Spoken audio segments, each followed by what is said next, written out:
Meus irmãos e minhas irmãs, como eu disse no início, celebrar os apóstolos é celebrar aqueles que nos deram as raízes da fé, os fundamentos da nossa fé. E é importante ter claro isso, porque se hoje eu chego no templo para viver o momento da Eucaristia, uma oração, um recolhimento, uma adoração, viver o meu culto a Deus, é porque eu digo, eu creio, e este eu creio foi aprendido de quem, olhando a nossa história, em últimas, recebeu dos apóstolos esta fé. Recebeu dos apóstolos esse tesouro. Por isso que ao recordar Pedro e Paulo, nós recordamos as colunas da igreja. Pedro, o primeiro entre os apóstolos, e Paulo, o apóstolo dos gentios. Pedro, que acompanhou o Cristo na sua trajetória desde o início, e Paulo, que foi inserido no grupo dos apóstolos depois da partida do Cristo para o paraíso, depois que ele ascendeu aos céus. Celebrar os dois hoje é recordar as razões de eu ir a uma missa, de eu rezar, as razões de eu escolher caminhos no meu cotidiano, é a memória, é celebrar a memória que me coloca de pé diante das dores, diante dos sucessos, que me coordena no cotidiano. Isto é celebrar os apóstolos. Lembrar a liturgia de hoje é lembrar também, e a igreja nos dá essa liturgia de hoje com uma riqueza muito particular. Ela nos traz essa missa, o preceito da solenidade de São Pedro e São Paulo, com 2 formulários de missa. A missa da vigília, que nós os celebramos ontem, e a missa de hoje, a missa chamada do dia. E as duas têm uma estrutura comum, que salta aos olhos como expressão de riqueza. A primeira leitura de ontem e a primeira leitura de hoje nos trazem o contexto da oração. Pedro, na leitura de ontem, Pedro e João iam rezar no templo, encontram alguém no caminho. E Pedro não tem o que fazer, não tem o que dar. Ele diz, eu não tenho ouro e nem prata, mas o que tenho te dou, Jesus Cristo. Levanta-te e anda. Aquele que estava no caminho e pedia e era mendigo, foi curado, levantou e diz a palavra que entrou saltando com os apóstolos para a oração. No caminho para rezar, no caminho do exercício da fé, do exercício da piedade, no caminho do ir ao templo, encontrar-se com Deus, ele vai anunciando o Senhor e dando Cristo, e vai levando consigo aqueles que estão caídos. O verbo levantar nos chama a atenção para sair da inércia. Toda vez que o verbo levantar é usado, toda vez que se usa na Escritura, nos Evangelhos sobretudo, ele faz menção a movimento, a sair do estático e entrar no dinâmico. Essa é a vida de quem sai do pecado e entra na graça. O pecado nos estaciona naquilo que nossas forças são capazes de realizar, porque o pecador, ele calcula as coisas segundo suas forças. Eu dou conta, eu vou cegar, eu vou realizar, eu vou buscar esse sonho, e faço comigo, faço por mim. Mesmo que seja para agradar a Deus, muitas vezes eu faço sozinho. Pois bem, o amor nos move a levantar-se, a sair de si, a caminhar movidos por Ele. Foi o que fez com aquele mendigo, com aquele pobre doente. Depois, na liturgia de hoje, também é um contexto de oração. A igreja sendo perseguida, Pedro preso, João é morto, Tiago, irmão de João, é morto. Deixa eu conferir direitinho. Tiago, irmão de João, é morto. E Pedro é preso. E isso agrada. E por isso o rei faz. Destruir os que professam a fé, agrada a todos. Isso não é diferente hoje também? E como é interessante que a comunidade se põe em oração e o Senhor envia o anjo que liberta Pedro. A oração da comunidade liberta os seus membros das prisões. Aqui libertou Pedro efetivamente. A primeira leitura de ontem e de hoje fala da força de ir ao templo e levar pessoas ao Cristo. Levantar cada um com o Senhor, com o tesouro que é o Senhor. A palavra anunciada. A leitura de ontem e hoje evidencia a força da comunidade que sabe que nas perseguições ela se vale do tesouro e da força que a congrega, Deus. Por isso a oração. Depois, na segunda leitura, tanto de ontem quanto de hoje, nós ouvimos o bom São Paulo. Paulo que ontem nos falava do Evangelho, que não é uma coisa da cabeça dele, não é uma criatividade da cabeça dele, mas é uma palavra que ele não usa, com uma palavra que ele prega que não tem critérios humanos, não é conforme critérios humanos. É algo que aprendeu, não aprendeu de homem algum, mas por revelação de Jesus Cristo. E é verdade.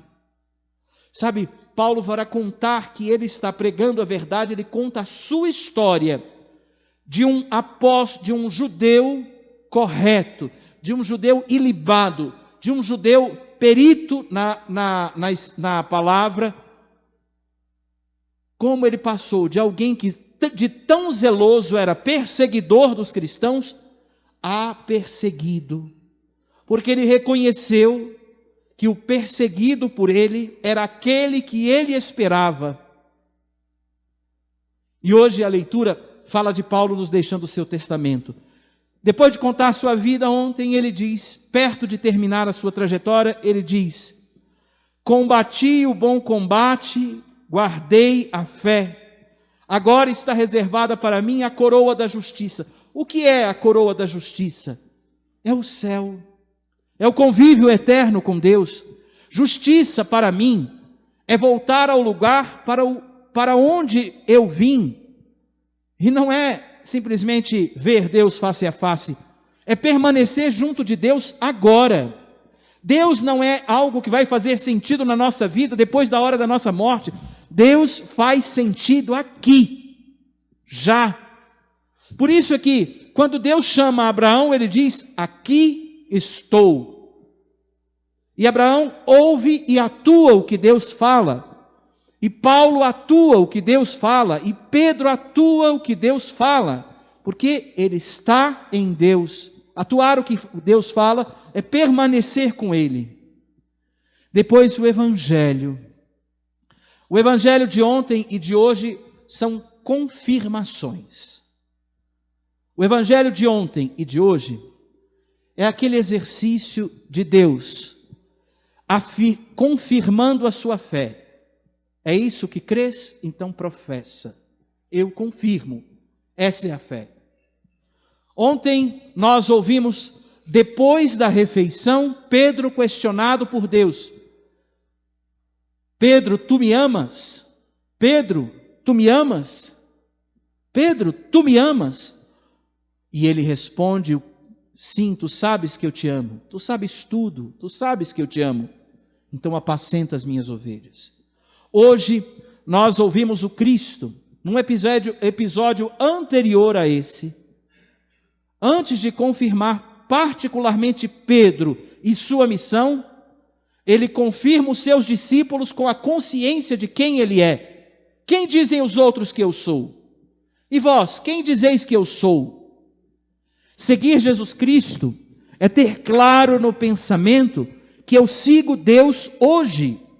Por isso as palavras, os gestos, os sinais de Cristo, para mim, eles são a razão suficiente para eu me mover.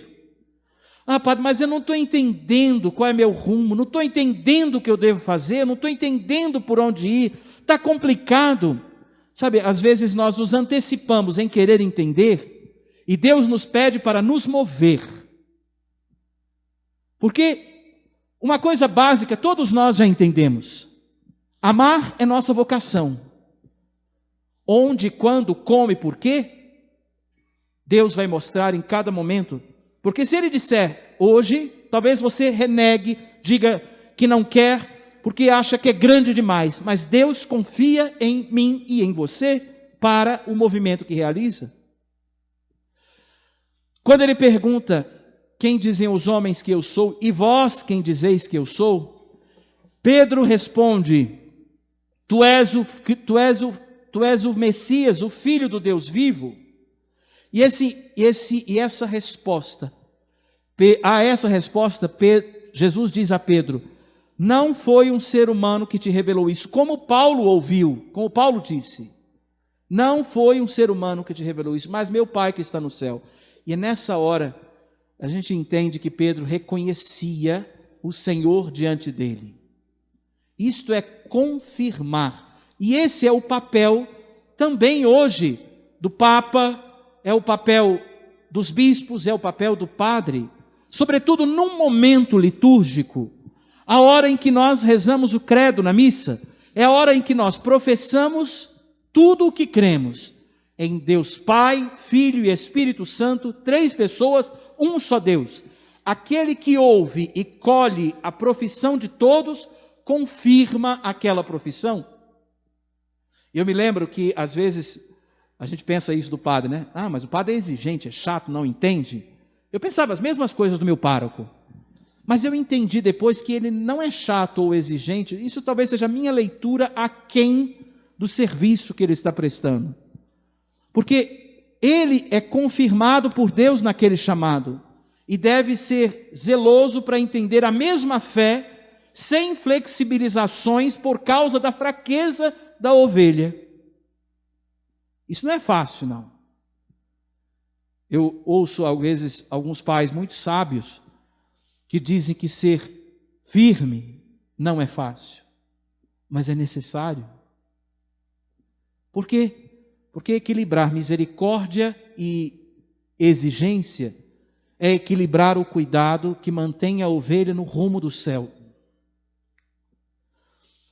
Quando eu ouço essa liturgia, eu sempre me sinto desafiado a pensar que Pedro, Paulo e os outros apóstolos eram super-heróis. Mas sabem, eles eram tão fraquinhos quanto nós, tão trabalhosinhos para Deus quanto eu e você, tão precisados de cuidado quanto eu e você. Ontem, quando preparava a liturgia de São Tomé, eu encontrei uma descrição que era muito curiosa dele, né? Que os exegetas falavam que São Tomé era melancólico e pessimista. Eu falei, mas tinha lugar nos apóstolos para melancólico e pessimista? Olha, e dá para um melancólico pessimista ir para o céu? E evangeliza alguém, um melancólico pessimista? Quando a gente amadurece, a gente vai superando. Superando não no sentido de passar, mas administrando a melancolia e o pessimismo, quem tem esse desafio. E cada um com os seus. Pedro era empolgado, mas corria na hora do aperto. E Deus foi, por meio da oração e vivência da fé, foi por meio do caminho vivido por eles, foi por meio das confirmações no convívio que ia fazendo com seus apóstolos, foi constituindo estes homens fraquinhos, capazes de serem instrumento do amor. Quando alguém me diz que um seminarista tem problemas, eu costumo pensar, Padre Antônio, que Deus encontrou o que precisava, porque o RH de Deus sempre foi péssimo.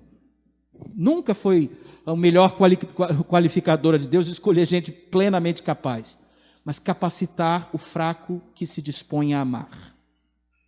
Então eu não tenho problemas quando eu vejo fracos, e porque eu me incluo neles. Não existe força sem Deus no caminho rumo ao céu. Eu quero terminar deixando 2 coisinhas.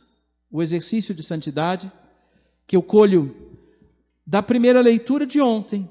Pedro foi rezar no templo e no caminho deu Cristo a um fraco, caído, e levantou com ele e foi ao templo. Nessa semana eu sugiro a você isso. Pense em levar pessoas para rezar. Faça da oração o desafio prático de dar às pessoas o tesouro que não é seu, mas que te foi entregue para administrar em favor do outro. Você costuma convidar pessoas para rezar? Você costuma convidar pessoas para rezar o texto com você? Quando às vezes dá aquela vontade enorme de pecar, seja de qualquer jeito. Você já parou para pensar assim, já sei como é que eu vou evitar o pecado. Fulano, vem rezar um terço. Não estou com vontade. Ou você vem ou eu vou para o inferno. Então é melhor você vir.